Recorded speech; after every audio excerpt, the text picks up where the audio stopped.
some of you likely know, since Zoom is pretty ubiquitous in our community these days, we've got a great Q&A option at the bottom of your screen, as well as a chat function. So if you've got some questions straight off the bat, please feel free to put them in Q&A and we'll answer them as they come.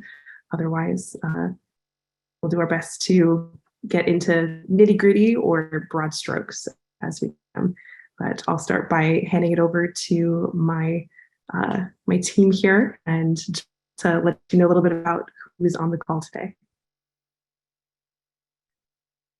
Hello, good afternoon, everybody. Again, my name is Joel Frazier, and I'm also with the Stratcom marketing team with Hannah. We're excited that you guys have decided to pick today to learn more about our showcase. But first off, I want to introduce our panelists. We have Gerald Goodfellow. He is the CEO and founder of the Small Business Consulting Corporation. Through strategic partnerships with the U.S. Air Force, he helps the Air Force find and connect with innovative companies to help transition their best technologies to the nation's most critical defense missions. Now, he's a retired Brigadier General. He's a 30-year Air Force veteran who, in his last active duty military job, served as the Director of Strategic Plans, Programs, and Requirements at Air Force Global Strike Command. In this position, he was responsible for strategic planning and for resourcing the nation's Minuteman III intercontinental ballistic missiles force, B-1, B-2, and B-52 bombers, UH-1, and helicopters, and many other things. Amongst Gerald's vast experience, master's degrees, and awards, a fun fact is he also holds the world record for the fastest nonstop flight around the world, which he flew in a B-1 bomber. And for this world record flight, he was awarded the Air Force's top aerial achievement award, the Mackay Trophy, which is on permanent display at the National Air and Space Museum in Washington, D.C., and which was for the most meritorious aerial flight of the year. Our next panelist is Austin Delorme. She has served 10 years on active duty as an acquisition officer in the United States Air Force. And during Austin's time in service, she was one of the initial founders of AFWorks, the Air Force Innovation Organization, and was a leader in establishing the Air Force's first technology accelerator programs, which is a process that is now scaled in various forms across the Air Force. In her final position, she served in the Pentagon as a direct advisor to the Air Force Undersecretary for Acquisitions and Senior Acquisition Advisor. While in that role, she helped rewrite the Air Force's strategy for executing the SBIR program. She led the Air Force's first pitch day in New York City and played a key role in establishing programs that eventually found a home within the AFWorks umbrella, to include AF Ventures and Agility Prime.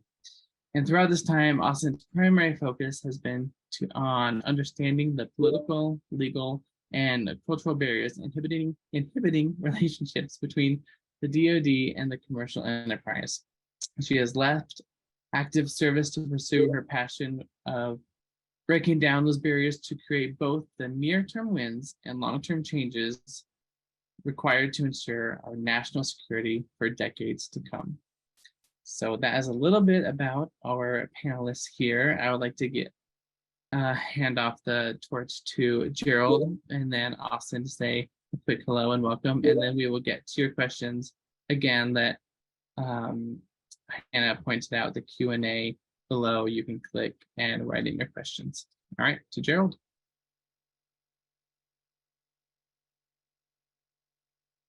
Oh, the mute problem. Hi, everybody. Hey, Joel, thanks for the nice introduction. I'll just say thanks for joining us. I hope we'll be able to answer all of your questions. I will tell you, my company is on a contract with Global Strike Command, and it's to do something that I'm unbelievably passionate about, the thing I'm, at least professionally, the most passionate about, and that's bringing the best technologies, commercial technologies, how about I say that, to Global Strike Command that they're not already using. We have about 40 companies right now that we're helping work with Global Strike Command. And so I'm always really interested to see what companies might come up with. pretty excited about that. If we, if you end up being one of the companies that participates in the showcase and Global Strike Command decides they want to work with you, you'll work a whole bunch with my company, because once Global Strike Command decides they want your technology, they'll basically expect us to work with you and do our best in making sure that you're really able to work hand in hand with the government, which is very different than happens a lot of times in when you get a government contract.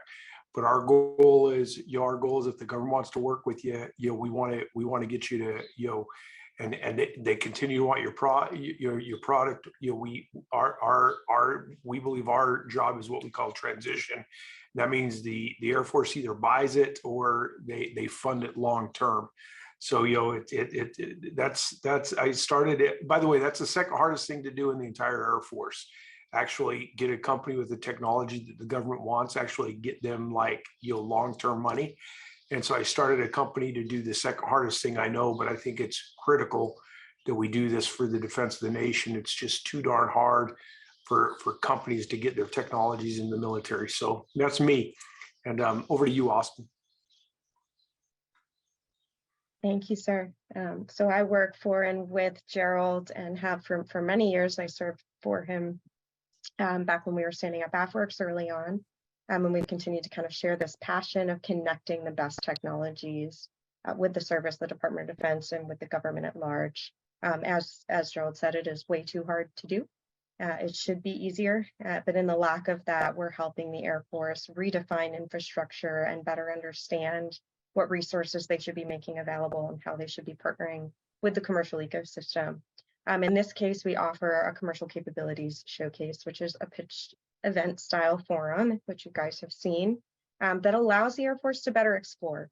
And then for you guys, really allows you that opportunity to connect with real folks dedicated to the whole process of facilitation of transition, from aligning requirements to aligning funding, to getting the right contract vehicles on deck. And so we like to think of it as a great opportunity for both sides, for the government to really understand what's out there and to get their eyes on what you've got and what you can bring to the table, and to allow companies like yours, and no kidding, foot in the door that's not offered by a lot of the other tools that the innovation ecosystem has brought to bear, simply because of the challenge of scale.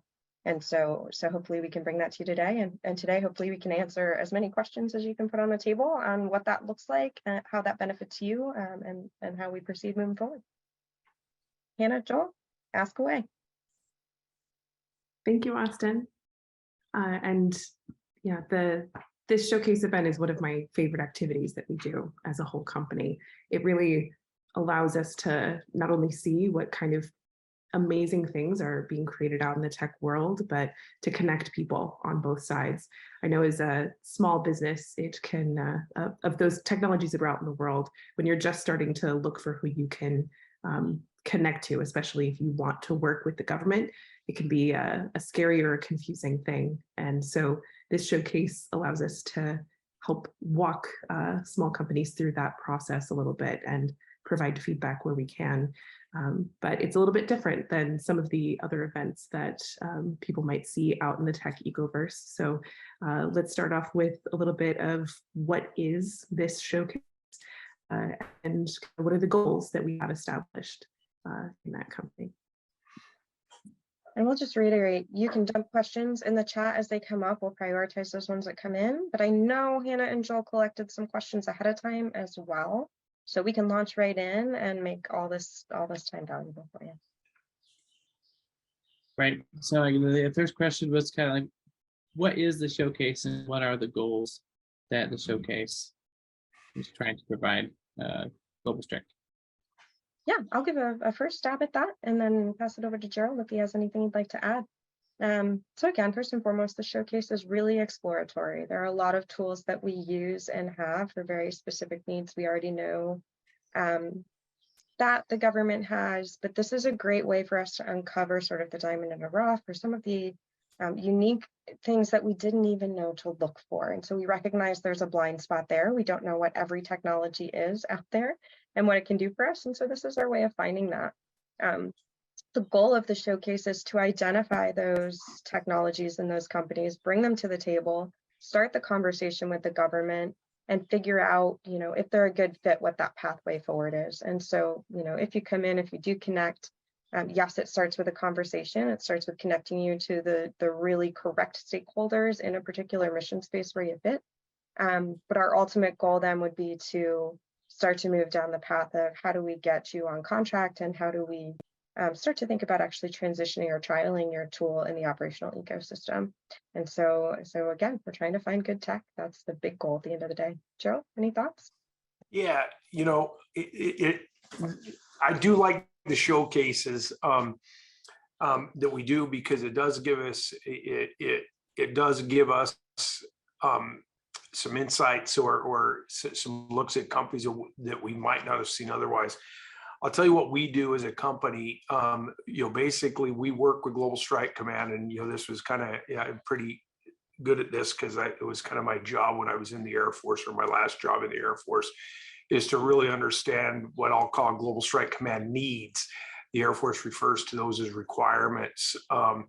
I think it's a little bit different in the way that we look at them and the way the Air Force looks at them, because we're looking very specifically for needs that that might be able to be filled by a commercial company, so likely a dual use kind of capability. And then ideally what we do is, once we have a deep understanding, we go out and tech scout for that. Once it's tech scouted, we figure out how we're going to help the government put that company, if the government will actually decide if they want to work with the company that we would suggest. And then then we put them on, then we help them put them on contract. And then, and then we actually start working transition planning, which is typically at least a 3 to 4 year process. Really, it just takes a long time. But in the meantime, how do we, in the meantime, we take the responsibility and work with Global Strike Command to make sure, there's proper funding in place, all these things that usually cause companies to not to want to work with the government anymore. We get to do it. But with the showcase, companies will often come to us that, that have some capability. I remember in the very first showcase we did, there was a company that had actually done some research already on a problem that existed at one of our that they knew existed at one of our Global Strike Command bases, that had to do with how we load bombs, big heavy bombs onto airplanes. And they'd already found, that problem existed at one base. And in fact, turns out it was a big problem for the entire Air Force. We had a technology that we basically been using since the beginning of the Air Force. And they basically came in and said, look, we got some MIT engineers, and we think all day, every day about how you lift things. Like 7 MIT engineers were in that one company alone, right? Mechanical engineers. And they're like, so we're advocating that we're going to come in and we're going to create a different lift mechanism.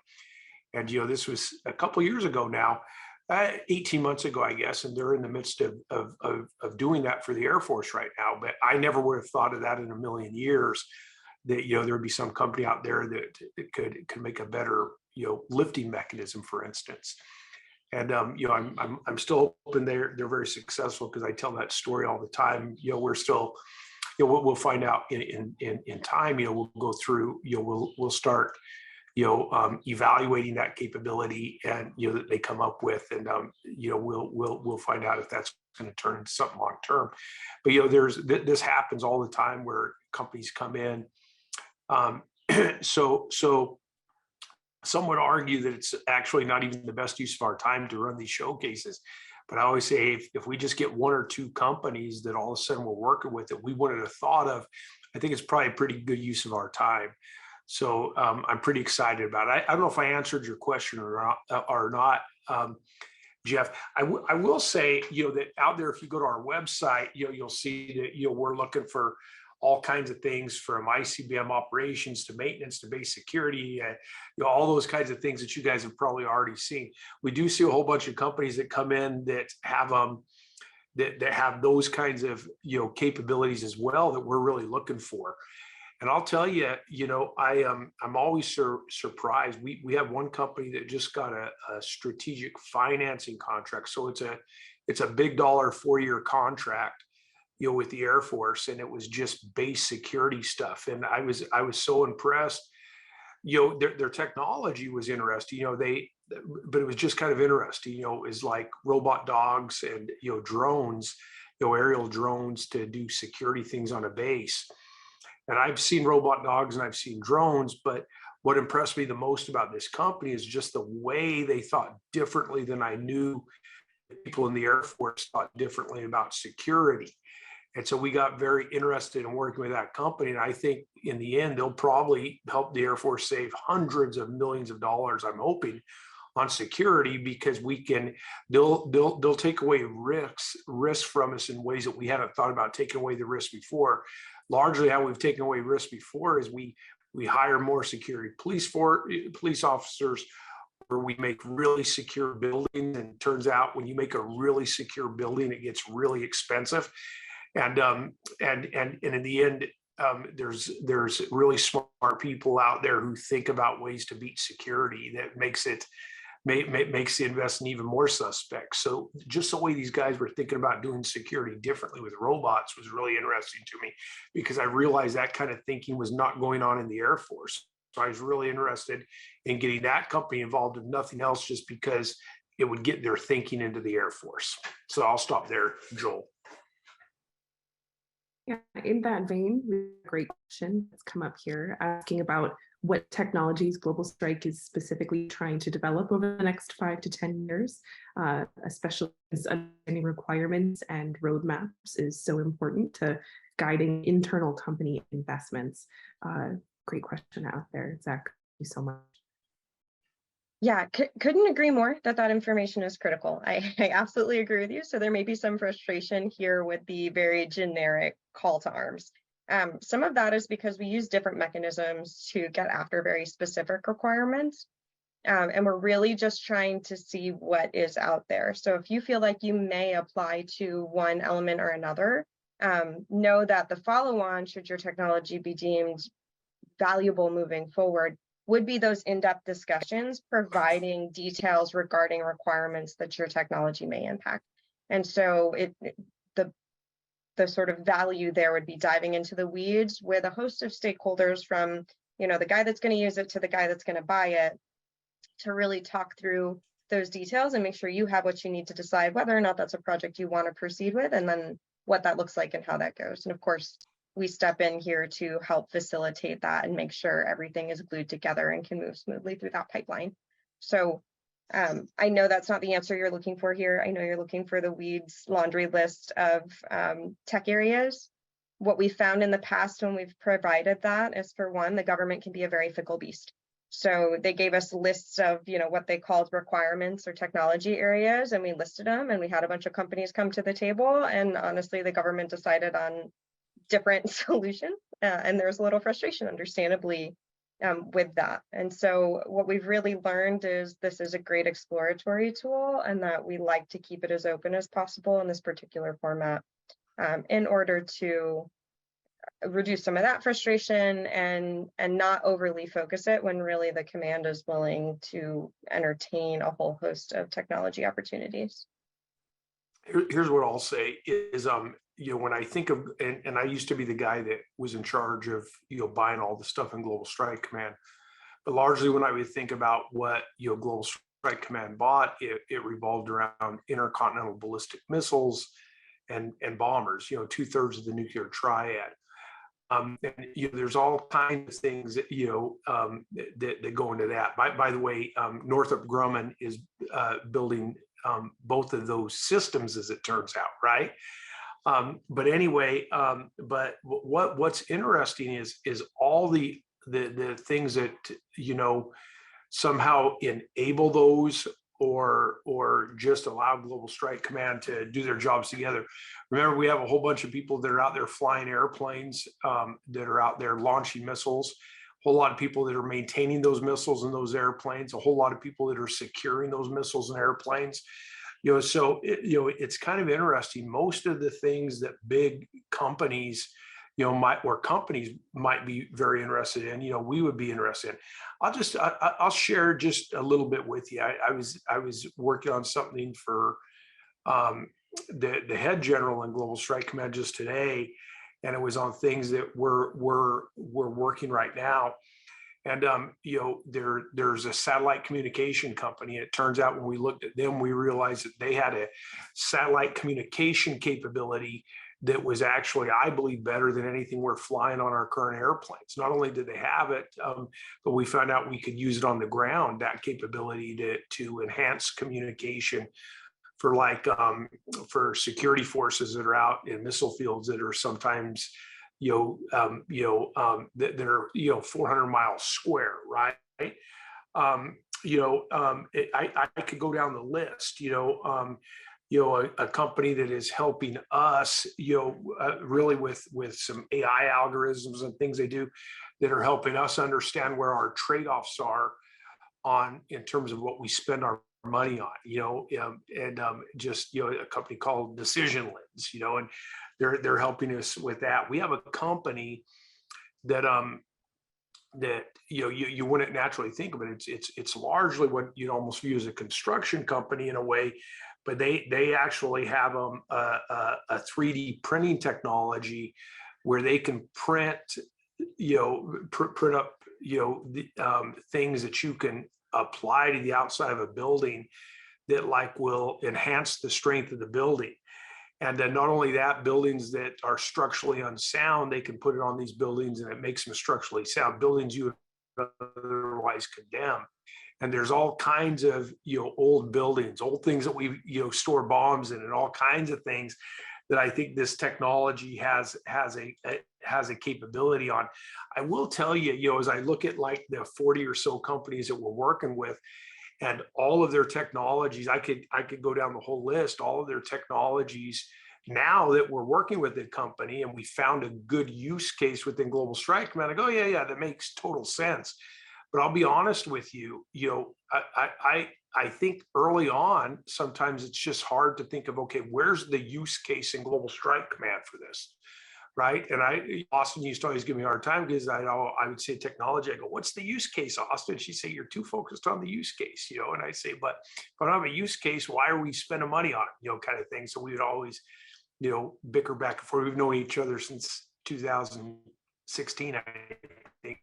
So we get to bicker a bit. Or what technologies you have. But I suspect most of you that have technologies will be better than me in many cases at thinking how we might bring your technology into the United States Air Force to better use it. Now, if better yet, if you could think about how much of what goes on in the United States Air Force goes on in Global Strike Command. There are some things like I wouldn't have thought that I would be interested in the technology that's going to strengthen buildings. But it turns out we have a Global Strike Command base that has some buildings that need strengthened. It was Kirtland Air Force Base. So all of a sudden we have a use case at Kirtland Air Force Base. And all of a sudden, we're able to get this company on contract to actually do something really useful for one of our bases. And I suspect if they're successful, that technology will probably be used in other places in the Air Force. So that's probably my best way to go after answering that particular question. And I'll just throw out there, in light of what Gerald just shared, if you don't feel like you have a good sense, because we haven't given you the details here of what your use case would be, don't feel like you would need to bring that to the table through the showcase. It's not the intention. If you have a good sense for because of your history background, conversations you've had, then by all means put it on the table. But those conversations about what that exact use case is will happen after the fact. This is really exposing your technology to folks that may use it and getting them to think about even commercial corollaries to how it's used, and getting them to think through, okay, how could this be potentially useful to me? But again, those requirements and the in-depth, what can I do with that, will come. We do, as a company and as an organization, and of course, Global Strike, have a multitude of ways to get after specific needs and requirements, just not the objective here. Great. Austin, I think our next question is coming from Nick here. He's asking, what is the balance of responding to Air Force and military requirements versus highlighting to those services the capabilities they may not know exist? That's a great question. That's a tough one to answer in the sense that everything is all about going after requirements, right? But in this case, it's about defining requirements that we wouldn't have even perceived as requirements prior to seeing your technology in some cases, or wouldn't have thought about. And so, yes, it's exposure to technology solutions, but it's both to see what technology maybe could solve requirements. And I'll give kind of my anecdotal on this that I share with a lot of folks.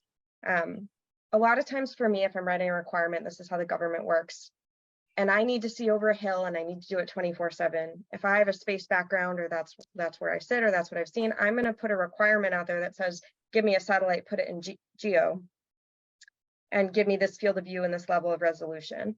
And the only innovation I'm going to get out of that is, whatever the latest and greatest satellite technology is, and maybe some sensors and the like. But if I were to put out there, hey, I need to see over the hill, I need to do it 24/7, this is my mission, then I get a very different group of solutions. And that's really what we're trying to get after with something like this. What is our mission? What are we trying to accomplish it? And what else is out there to do it in a way that I wouldn't have thought to write a requirement? Which is why we've kind of housed this in, hey, these are the core mission areas that Global Strike goes after. Because I might not need a satellite in geo. I might be fine with a suite of fixed sensors. I might be fine with drones. I could be fine with a flock of carrier pigeons with GoPros on their back, right? I just want the most effective solution I can get today. The other thing I'll throw out there is sometimes we just don't think about technology, and our requirements for the DoD are built based off of, our ConOps and our strategies, right? They kind of build backwards to how are we executing our core mission. And a lot of those precipitate down based off of the technology we understand. So if you asked me 15 years ago what I was going to do to understand or to know how I was going to drive from point A to point B, I would probably tell you I'm going to call so-and-so that lives there, and they're going to give me the directions and tell me to turn at the McDonald's and whatever, and I'm going to write that down on a pad of paper. Maybe a little bit after that, I would have said, I'm going to use MapQuest, and I'm going to print it out, and I'm going to read it before I go so I know, so I'm not looking down while I'm driving, and I'm going to drive thereafter. I probably wouldn't have guessed I'm going to slap my phone on the dashboard and type in the address or say it out loud as I'm driving out the driveway, right? And so, yes, it's about hitting the requirements, but it's also simultaneously, and they're not mutually exclusive. It's also about introducing what's new. Yeah, Austin, I don't know that I have much to add to that, except maybe an example. We have a lot of things out there. One of the things, like I say, we fly bombers, and it turns out that, sometimes we fly those bombers upwards of 40 hours. That'd be a pretty long bomber mission, but guys have done it, right? But routinely we're flying bomber missions, in like the 20-hour time frame. And, we have a guy come to us that actually, was just getting some mentorship from one of our people that's going to come to us through a showcase. But he was a former SpaceX engineer, and he pulled several SpaceX engineers had come with him, and they'd actually come up with a seat cushion that they were using, and he had a passion for it. I love passionate people, by the way, but largely, he had developed a seat cushion for people who are in wheelchairs, if somebody isn't moving them or something, if something's not moving them, bad things happen when the body doesn't move, like sores and these kinds of things. So the cushion actually, would allow people that, to sit in the wheelchair, in a much more comfortable way. And it went from people who could only realistically sit in a wheelchair for sometimes a few hours to where they could sit in a wheelchair all day. And you start thinking about, as we heard this story, we started thinking about, other things you could use a seat cushion for. So right now we're getting ready to do, testing on that seat cushion for long duration missions. Now, of course, bombers have ejection seats, so there's a lot of testing to do there to figure out exactly what we can do. But, I'll tell you, what I hadn't thought is the guys out in the missile fields that sit down in launch silos and spend a lot of time sitting over a 24-hour period, they heard of this and they got really interested. So all of a sudden, this thing that we thought might be a real stretch has turned out not to be a real stretch in our two major mission areas. So there's an example again. I never would have thought that a seat cushion that's being used by paraplegics and other people in wheelchairs, that we would be excited about flying that in airplanes, for instance.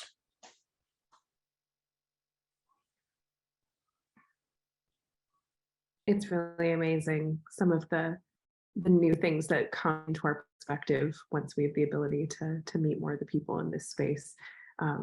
And feedback is, I think, one of the most important parts of the showcase here as well.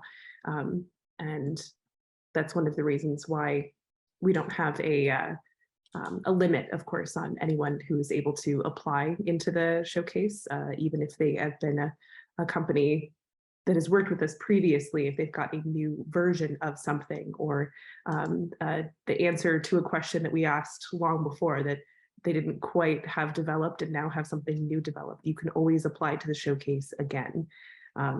And speaking of that feedback, would love to ask our panelists here a little bit about what a company gets if they apply to the showcase, along that process. We have a limited number of finalists who can do the live pitch event, but there is a kind of conversation that happens between evaluators looking at all of these pitches and materials before we get to that live pitch. So if Austin or Gerald, if you'd like to talk about that, what that evaluation, how that comes through, and talk to you even if we don't get to do that live pitch. Yeah, I'll start a little. I just kind of see two layers of that question. So I will just give some mechanics here. First and foremost, so holistically, what do you get applying to the event? There's like, what do you get if you win? And then there's what do you get in general? One of the big pieces of feedback we get as the government is, hey, when I do anything with the government, there's really no value if I don't win, right? Whereas if I'm going to do something in the commercial ecosystem, at the very least, I'm usually getting a little bit of mentorship. There's some learning. It's not just a bunch of bureaucratic stuff with a kind of sorry, you didn't win answer. So we try to rectify that in a couple of ways and make sure that you get feedback and some opportunity out of just participating, even if you don't get quote unquote selected at the end of the event. So to that end, our process uses a tool called Valid Evaluations. They're a company that uses that tool in multiple contexts. It's used for about 80% of the Army SBIRs, for example. It's also used by accelerators, incubators, angel investment teams, folks like that, to really put some hard numerical statistics against what can be really some very, very soft and fuzzy evaluation criteria. And it also normalizes and eliminates bias from that evaluation process. So it's a really great tool. One of the things we love about it is it affords us the opportunity to review, dozens of companies and still get some feedback to you. So from that feedback perspective, you'll get really two things out of it. I'll say three. You'll get a rubric of scores based off of our rubric. And what you'll see is a heat map, and you'll get a sense of how your package, not maybe you as a company, because we evaluate based off of what you put in front of us, but how your package was rated against a series of different questions. And those criteria are published for you. So you could even do a self-assessment and kind of see how what you thought you were communicating came through, or how your technology is perceived by folks, on the government side when they do that evaluation. Every team should get roughly 5 evaluations. You won't get specific individual scores, but you will get that heat map of scores so you can kind of make that guess. So that's thing number one that you get as a takeaway. The other thing that our evaluators have the option to do as they're evaluating is leave you personal feedback. So they can leave you comments like, hey, this seems like a great tool. Global Strike is maybe not the right fit, but you know who is? I really think you should go talk to Air Mobility Command because I think I could really see a need for this. Or, hey, this would be really great if, have you thought about making these tweaks and changes to make it more interesting to our particular market space? Those kinds of comments will flow through and can be accessible to you. We also try to kind of culminate some of this discussion comments at the end as the facilitators and make sure those are available to you as well. So whether you get selected or not, you'll go in and you'll be able to see all of that feedback.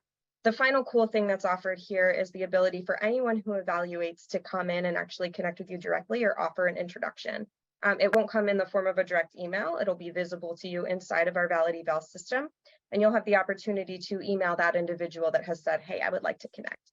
So maybe you won't get selected through this process by the decision makers kind of up at the command level, but maybe one of our other evaluators will see a value proposition to this technology where they're sitting, and they might want to bring that in and connect with you directly. And so there is opportunity to connect in general. We do pull in a host of evaluators from across the Air Force, not just Global Strike Command, to bring in different perspectives to that evaluation process and pipeline, to include folks kind of in the acquisition ecosystem, those in the operational ecosystem, and those in kind of the sustainment tests, you name it, right? So we've got folks across the board participating, and some of them may want to reach you directly. And so those are some of the things you get regardless of whether or not you succeed. If you succeed, our goal, of course, is to take you to the final mile, and it starts with a conversation. And so if you're in the CIBR pipeline, if you've got contracts, but you just haven't found the right traction that's fit to get you to recurring revenue or to that right requirement POM process, or if you're looking for a foot in the door to just do your first CIBR and get that endorsement, this is a great venue to connect with no-kidding operators who can give you that endorsement and whose intention is to determine whether or not that's worth their while. And so the winners of the showcase, folks that come and present will present to a host of decision makers. Those decision makers will make a final call on who they want to have that follow-up engagement with, and they'll host a personal collider event with you and a list of different stakeholders from within that ecosystem, all the folks that are required to work with your company in a way that can allow for transition. Okay, Austin. And as a follow-up to that question and your answer, is a company able to submit multiple proposals during this showcase? I don't think it's a problem to submit multiple. I don't necessarily recommend it, but you can. If you've got two very, very distinct products and you want to submit, we've seen that before, and sometimes one will go through and the other one will fall flat. So I wouldn't put multiple proposals in for very, very similar technology. I would maybe try to capture all of your technology solutions into that pitch if they're in the same vein. But if you've got two very distinct and unique capabilities or products you're bringing to the table, then absolutely. Great. And also on the evaluating, we have a question here that they're asking, who is actually doing the evaluating? Yeah, so that's a mix of folks, dominantly folks from across the government. And so, as mentioned, we'll have a number of folks representing the different mission areas within Global Strike Command. Again, from the guys turning wrenches that would actually pick up your product and use it, to the guys making requirements, strategic requirements, and ConOps type decisions up at the command. We've also pulled in some smattering of folks with a deep technical expertise, folks from laboratories, education industry, that have that sort of mindset. And then we have folks that have more of a commercial flair background. A lot of those hail from our company. And we come to the table again with that sort of third-party look at commercialization potential and value proposition in terms of really for folks that are a dual use technology to assess kind of the value proposition that comes to the table with that dual use.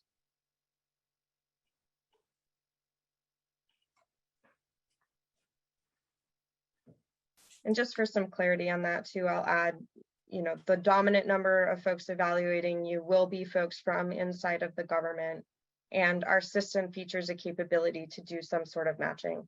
So if you come in and say, hey, I'm an AI technology, then you're going to be matched to an expert in AI technology as your technologist. You won't have like a rocket scientist over here trying to evaluate your AI. It's another great feature of this system that we like. In kind, if you come in and say, I really think I can support maintenance, then you're going to be evaluated by largely maintainers. So it's a smart matching system that will do that for us.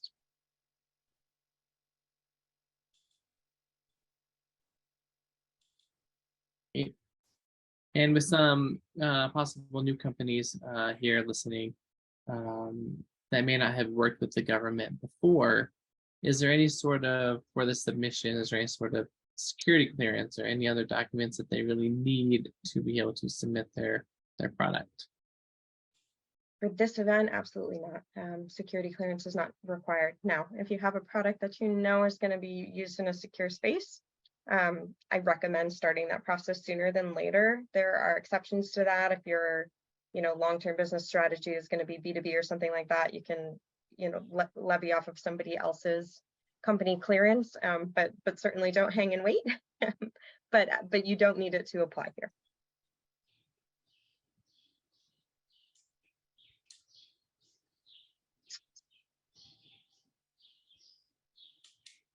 It looks like Got we a new have, question. Sorry, beg your pardon, Joel. Great question coming in here, asking about how many companies will be chosen for the competition.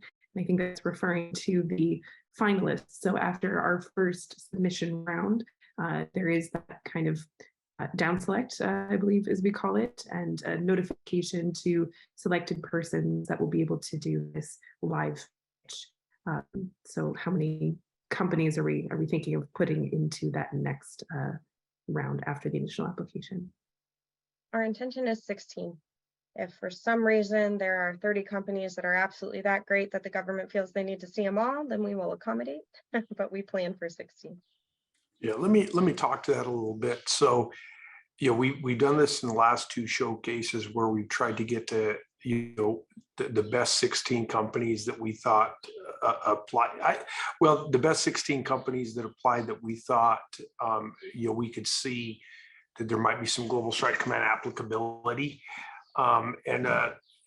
We've gone with those 16. I will tell you that the plan in both those showcases was to select, when we got to the point where those 16 companies were briefing us, that we told the government, and ultimately the government decides, right? Because by the way, if you get selected and you begin working with the government, our company charges you nothing. We'll give you, and we have a whole bunch of people like me. I think I have 18 retired generals, and that most of them are just doing very part-time work, but we find out that a company is doing something, and then we've got some general that is really interested in that technology or doesn't have expertise, we'll team them up, right?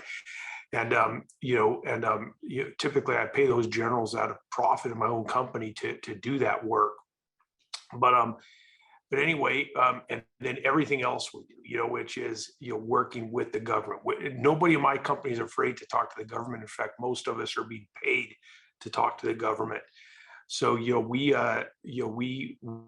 consider that, the best thing we do for the government and a company is we realize that it's really hard for the government and companies to talk.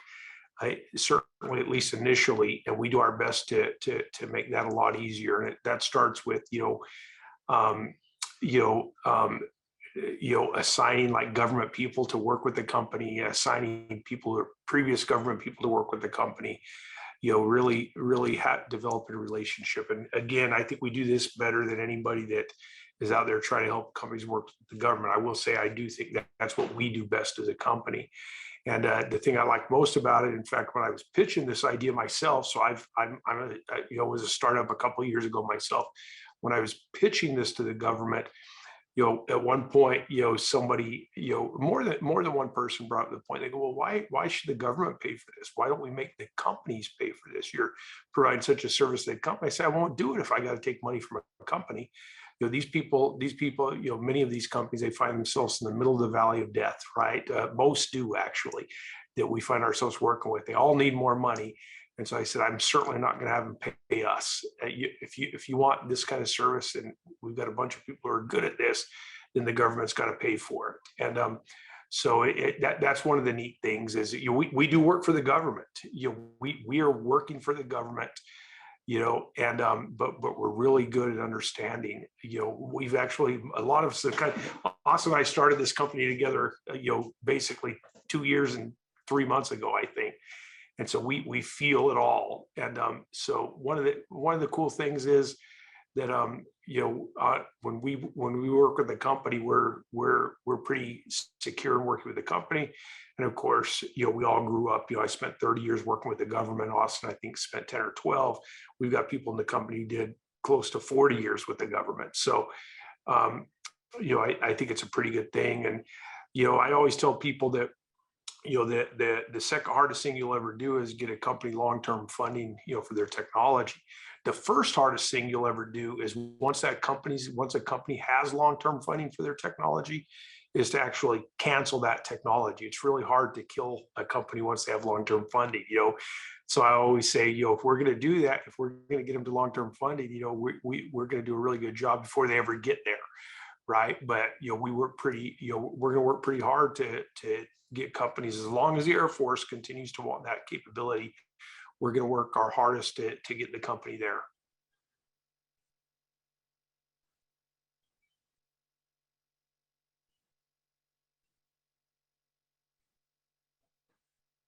All right, my unmute button was being finicky.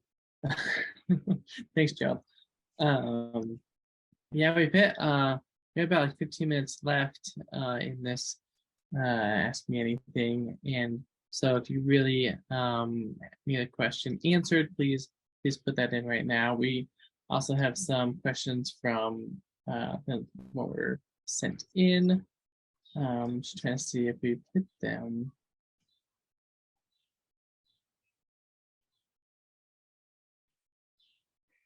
Sorry. Oh, hey, let me go back to that how many companies question. So, it's interesting. We always, on both showcases, we planned on, getting the best 16 companies. In both cases, we succeeded, and say, okay, we really think there's a good solid break line here, that has occurred, between the, or at least good job of convincing the government that there's a good solid break line.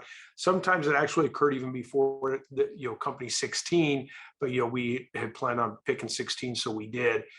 I think in one case it occurred even before 16. Austin could correct me on that. But in the end, what was interesting is we had planned on just selecting 5 companies to work with Global Strike Command. I think in both cases, we weren't good enough, I guess, to actually, we were good enough. We could have got down to the 5, but there was other company, it just so happened we couldn't resist picking more. So I think in the first showcase, we picked about 9 or 10 of those companies, and in the second showcase, I think it was 8, even though we swore we were going to try to keep it at 5 because, we're only resourced to work with so many companies. But as a company, we couldn't resist it. So, I remember telling the government they were trying to, I think they were trying to, kind of split hairs between company 6, 7, and 8, because I had at some point said, I think we could probably, with current resources, work with 6 companies pretty effectively. And in the end, I stepped up and said, okay, let's do 8. And so, because we've seen some really good companies, and if they're really good, the reality is that I think probably almost the hardest thing a company that's never worked with it. We have a company that does over $500 million a year in revenue, who had never, in their 32 years of existence, had never had a government contract, but does $500 million a year in revenue. And they started working with, we worked with them to get their first SIVR. And the guy who's owned that company, it's a solely owned company. He has personally told me the hardest thing he's ever done as a businessman, and he's this unbelievably super successful businessman. He says the hardest thing he's ever done as a businessman is work with the government. So it could be pretty hard, right? And so we do our darned. And by the way, even with us helping, it'll be hard sometimes. But one of the things I really like about the companies we end up working with is, they seem to get excited about the idea that they're going to do something for the nation's defense. And, I think all of them do in the end, and they seem so selfless to me a lot of times, it's not all about how they're going to turn their company into a $1 billion company, although shoot, I hope a bunch of them do. That would be great. But it's really interesting to me as they're working on some, to like use their technology in government, how excited they get, You know, the same guy that says it's the Sir, hardest thing I'm you gonna ever. go ahead and just step in, just looking at the clock. I love your Okay, I'm sorry. enthusiasm, Yeah. but I do want to make sure we answer all the questions Sure. and get through all that content and make sure we get as much information out there as possible. I Absolutely. think you can Awesome. see that our Sorry, I team get here is talking very too much. enthusiastic. Absolutely.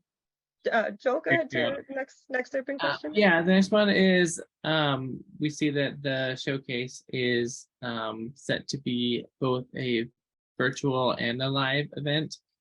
What does that mean? Is there a benefit to being virtual? Is there a benefit to being there live? Yeah, great question.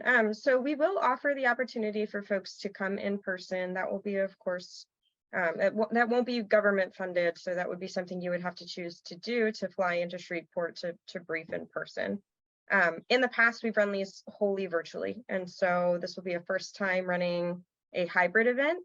I will say, I don't think it makes a very big difference because of the way we evaluate in terms of that decision making. It is a pretty well vetted process that does kind of reduce some of that bias. Outside of that, however, there's always benefits to being in person and shaking someone's hand. And as Gerald mentioned, there's our showcase winners, but I've had, the showcase conclude and had evaluators step back and say, hey, I saw that company X didn't get selected. Can I reach out to them directly? Give me their email address, those kinds of things. So, it just gives you a little more opportunity to create that in-person relationship. That said, if you are going to come in person, we'll depending on numbers, we'll probably pick a very specific day. So timing and dates and all of that might be a little more restrictive. And of course, you'll have to foot the bill to fly whomever you'd like out in person to give that briefing. And that briefing is only 30 minutes. And during that actual 8-hour day period, we will be in the middle of those evaluations. And so it'll be kind of come in, give your briefing and step out. If a lot of folks are going to come in person, we may set up some sort of networking event, but that's not hammered out at this time. Yeah, I don't think I have anything more to say on that. I think Austin answered it perfectly. Great. Yeah, I'm not seeing any live questions coming in. I'm just going through our list of things that were sent in before. I think we've hit on a lot of these. Another question is the showcase a source selection? I think we've hit that. The answer is no, if that wasn't clear. It's not a formal solicitation, nor is it a source selection. A contract is not the conclusion of this event. Okay. You've already gone over what are the benefits of me submitting but not being chosen. We put that already. Wow, yeah. We've kind of hit all the questions that have been submitted. Thank you guys so much. Joel and Hannah, thank you so much for facilitating and getting us going. With that, we'll keep an eye on the Q&A. Oh, I see one more pop up, if you don't mind me getting that one. Yep. How does a company engage with the Air Force unit outside of the showcase to better understand their requirements? Yeah, that's hard, right? That's part of the reason we're running the showcase. It's also hard for the government because there's a lot of you, which again is another reason why we run the showcase. Folks are getting blasted with emails on a very regular basis. And so somehow at scale, you as the government person have to manage your time in terms of how much you engage with folks, while also getting your job done, but also exploring and not missing out on opportunities. That's really hard to do. And so the showcase is, again, an opportunity for them to kind of vet a large number of folks and figure out who they want to have those conversations with versus trying to adjudicate that in their inbox via onesies. So you can try to cold call folks. You'll get a mix of responses. You can try to do it on LinkedIn. Again, mix of responses. I know a lot of folks that simply want to entertain them and we'll push them over to groups like us who have kind of mass vetting processes. So one thing I will preach for the showcase here is it's an opportunity to get in front of folks to say, hey, this is what I have to offer. Are you interested in a conversation? Will you tell me more about your requirements? Outside of that, there are a lot of tools out there that are very specific, and most of those hang on kind of sam.gov or those solicitation tools. So you can look for RFIs, RFPs, open calls, CSOs, OTAs, all of those kinds of tools are out there. And that's where the governments with the formal channels by which the government sends those out. You can go to trade shows and tech events and try to communicate that way. And so again, getting your foot in the door is tough. We recognize that. But we also recognize the plight from the government side, which is handling those conversations at scale is tough. And so this is one tool that Global Strike chooses to use to decide who are we going to have that conversation with. And that's why we're. Gerald, did you want to expand on that any further? No, Austin, I don't think I do. I think I think you nailed that one. Great. I don't really see any other questions coming in unless Hannah got one secretly. I guess at this point, any closing thoughts from either Austin or Gerald? Yeah, I'll just wrap up and say, if you're interested in applying, we're very excited to have you at the table. If you have any additional questions, feel free to email those in. Those will get to all the right folks and we'll push those out. And if you have any issues or struggles with our system, let us know right away. We have a wonderful rep from Valid Eval. She's incredibly responsive. She'll jump in and get things squared away in terms of technical issues. We don't have quite the same issues that you'll see on something like DSIP, but we do recommend not waiting until the last day in case there are any technical issues, because if your submission is not in time, we can only make so many exceptions, right, before it hinders our ability to execute. And so that'll be a challenge for us. And so I know typically with events like this of all kinds, 90% of those applications come in on that final day. Totally understand why. Time management is such a challenge with competing priorities. But do recommend from a technical perspective to make sure you're in and you're comfortable with the system before waiting too late. Otherwise, we're really excited to see your tech and what you bring. And hopefully, if we don't find you a home in Global Strike Command, give you some leads on where you might fit well inside of the Air Force or the DoD. Gerald, over to you. Please feel free to share all of your thoughts and feelings for the remainder of our 4 minutes here. No, I think I'll give some time back to people and just say I appreciate those who decide to join us. And I too look forward to seeing your tech during the showcase. Awesome. Well, thank you everyone for joining us this afternoon. Hopefully you guys have a great long weekend coming up. I know it's Wednesday, we got 2 more days, but yeah, hopefully you enjoy. Thank you all. And this recording will be shared on social media, so it will be available. It will also be available on our website. So you can go in and watch from the beginning if you jumped in halfway and you have some questions that you think maybe were answered here. You can scroll through and check those out. Thanks, Austin.